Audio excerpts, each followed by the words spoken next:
Bago ipatupad ang malakihang taasingil sa petrolyo, humabol ang ilang motorista sa pagpapakarga para kahit paano'y makatipid. Live mula sa Marikina, may unang balita si EJ Gomez. EJ. Igan, matapos nga ang rollback noong nakaraang linggo, may big time taas presyo sa mga produktong petrolyo simula ngayong araw.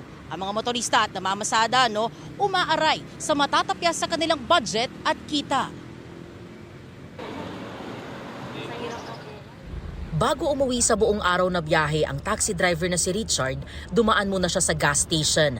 Gaya ng ilan pang motorista at namamasada, nagpa-full tank na raw siya kaninang madaling araw bago pa ipatupad ang big time oil price hike sa mga produktong petrolyo. 2 pesos at 10 centavos ang taas presyo sa kada litro ng diesel, 1 peso at 50 centavos para sa gasolina, habang 1 peso at 20 centavos naman sa kada litro ng kerosene. Inabot ng halos 1,200 pesos ang binayaran ni Richard. Nasa 700 hanggang 800 pesos na lang daw ang nauuwi niya sa kanyang pamilya. Maswerte naman kung umita ka 1,000. May nabiyahe namin, kaya napupunta sa gas lang. Ikot kami ng ikot, hindi mo pwede pumila, dami na rin yung kalaban, motor. Humabol din sa pagpapakarga ang jeepney driver na si Alvin. Dati kumikita kami ma'am ng 800, 900, 1,000 ganon. Pero ngayon ma'am, 400, 500, kuminsan 200 nga eh. Sa traffic pati.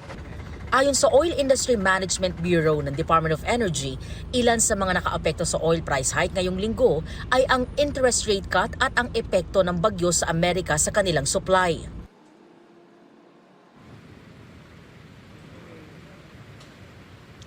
Igan, pangamba ng mga nakausap nating tsuper, baka daw magsunod-sunod na naman ang taas presyo na lingguhan sa mga presyo o produktong petrolyo. Tanong nila ngayon, kailan naman daw kaya magsusunod-sunod ang big time rollback sa mga presyo ng produktong petrolyo para naman daw kahit papaano may maiuwi sila na mas malaking kita para sa kanilang pamilya. At yan ang unang balita mula rito sa Marikina City. EJ Gomez para sa GMA Integrated News.